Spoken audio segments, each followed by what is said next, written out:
Welcome back to Politics Nation. Let's turn now to our political panel for their analysis on today's top stories.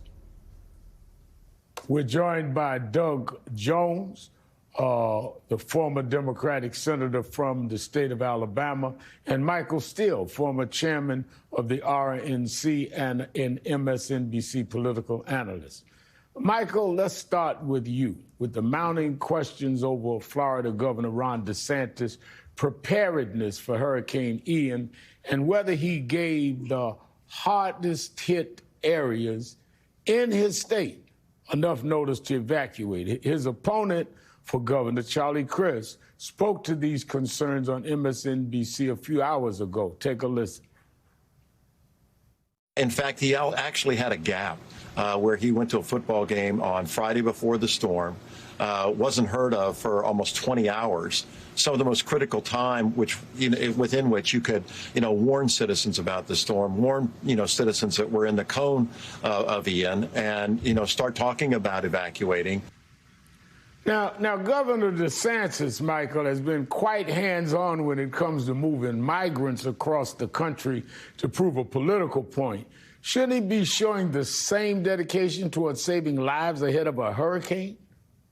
Well, absolutely, and I think that's part of the challenge when things like this, storms like this occur, is particularly if you are going to throw stones at others and be critical of how they are governing a situation or crisis in their state. When it's your turn, you have to step up. So now the questions are beginning to come out about how prepared the governor's team was, the governor himself was, in making certain that every community across the affected areas, affected regions, were advised to evacuate. You had the show of, personnel and armor and material and things like that being moved, but you still had the question of how effectively you were at moving people out. Now, some of that, and maybe this is what the governor will explain, is people didn't want to leave. They didn't want to evacuate their homes.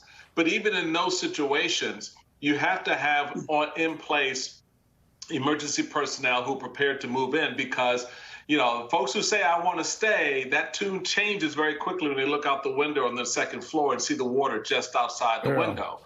So, there's going to be a lot of accounting on that in the next few days and weeks, Reverend. Doug, in 2 days, the Supreme Court will hear a case that could literally gut what's left of the Voting Rights Act. Bloomberg reports the justices will consider whether Alabama violated the law by drawing its congressional map in a way that ensures the state will have just one black majority district for the next decade. Now, this is in a state that is 27% black. The High Court has already temporarily blocked a ruling in February that would have ensured a second heavily black district for the November election. Now, what impact could this case really have? Ralph, I got to tell you, I'm very worried that this may be the last gasp of the Voting Rights Act. The majority of the Supreme Court, including the Chief Justice, have not been friends to the voting rights. It's been chipped away and chipped away. Some would call it shredded. And I am concerned about this. And, the three-judge panel, which included 2 Trump judges, by the way, did an amazing job of going through the evidence and sifting through and seeing this and how it would impact black voters in Alabama. Clearly, there should be either a majority black district or at least one that gives people opportunities, as you said, kind of more black voters in a particular district. That's what the population demands. I'm afraid if they rule otherwise in this case, then Section 2 of the Voting Rights Act will mean nothing, and we'll see nothing but racial gerrymandering from this point on.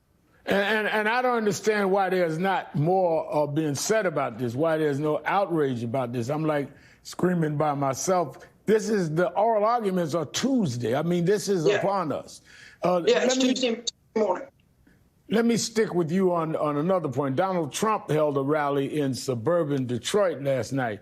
And as of late, he's been ratcheting up his rhetoric toward elected officials. How do you How do you explain? Marjorie Taylor Greene was in his corner, peddling some of the same incendiary lies. Listen to this. We're all targets now, though, for daring to push back against the regime, and it doesn't stop at a weaponized legal system. I'm not going to mince words with you all. Democrats want Republicans dead, and they've already started the killings. She was referring to an incident in North Dakota in which a man fatally struck a teenager with his SUV. Local officials say they didn't uncover any evidence to support the claim that the murder had anything to do with politics or that the victim was a Republican. Meanwhile, the New York Times reports lawmakers confront a rise in threats and intimidation and fear worse. Why aren't more Republicans willing to condemn this violent language? Hasn't it gone too far, Doug? It has gone too far. It's gone way too far. You know, Rep, I grew up, as you know, in a Jim Crow politics, and where we had public officials left and right who were giving these dog whistles that people took to mean it's okay to do violence. That's exactly what we're hearing. I think that those comments are just basically unhinged. And they also just overlook basic facts. I mean, where was she on January 6th? That was not Democrats that was attacking the Capitol and beating police officers with flags. It was not Democrats that were calling my office, threatening when I was in the Senate, threatening to kill me. You had Congresswoman Jayapal on. That's not Democrats that are doing these kind of things. And it incites violence, and it's going too far. And people need to understand that words have meaning and they have consequences that can be deadly. Michael, in a new book out Tuesday, New York Times reporter Maggie Haberman writes about an awkward interaction during a reception at the White House when the newly elected President Donald Trump turned to a row of racially diverse Democratic staffers and asked them to retrieve food, assuming they were the wait staff, according to the book obtained by Rolling Stone. It's been 2 years now since Trump's presidency ended, and we continue to get more insider accounts of the casual racism and inappropriate behavior he displayed in office. Why can't Republicans find a way to separate themselves from him? Because they don't want to. It's not complicated. They're very comfortable in that space. There will be no hue and outcry from this reporting. They don't see it as problematic. In fact, their base leans more into that. Is how they view it. And, you know, the experience is the same for me. It's been the same for many of us from time to time. But now it's much more out in the open. It's much more regarded as normal and accepted. So, yeah, Trump sees, you know, black staffers and think they're wait staff. You know, surprised? No. Shocked? No. Going to say or do anything about it? No. So, you know, I think, you know, this relates back to the discussion you were just having with the Senator about the Voting Rights Act and the fact the Supreme Court's going to be dealing with a very important affirmative action case in this upcoming session. Yeah. So you're going to see those two pillars.